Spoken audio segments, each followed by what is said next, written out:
আল্লাহ তাআলা কিয়ামতের কঠিন ময়দানে যেদিন স্বামী স্ত্রীকে চিনবে না, স্ত্রী স্বামীকে দেখে পালিয়ে যাবে, বন্ধু বন্ধুরে চিনবে না, পীর সাহেব মুরিদরে চিনবে না, মুরিদ পীর সাহেবরে চিনবে না, দলের কর্মী তার নেতারে চিনবে না, নেতা তার কর্মীরে চিনবে না, বন্ধু বন্ধুরে দেখে পালাবে। এই কঠিন মুহূর্তে সূর্যটা মাথার কাছে চলে আসবে, জমিনটা তামার জমিন হবে, আজকের জমিনের মতো নয়।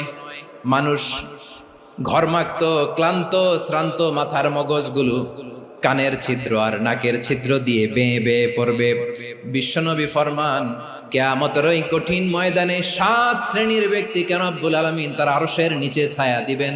তার মধ্যে প্রথম শ্রেণীর ব্যক্তি হলো ইমামুন আদিল, যে ইনসাফের সাথে বিচার করে, যে জাস্টিস সমাজে সার্ভ করে, যে সুশাসন নিশ্চিত করে, ওই ইমামুন আদিল। আদিল শব্দটা বুঝছেন না? ইন্নাল্লাহা ইয়া'মুরু বিল আদল, পাইছেন? আদিল। 7 শ্রেণীর ব্যক্তিকে আল্লাহ তাআলা সুশীতল আরশের নিচে ছায়া দিবেন, যেদিন তার দেয়া ছায়া ছাড়া কোনো ছায়া থাকবে না। এর প্রথম হচ্ছে ইমামুন আদিল, ন্যায়পরায়ণ শাসক। চিল্লায় বলেন সুবহানাল্লাহ।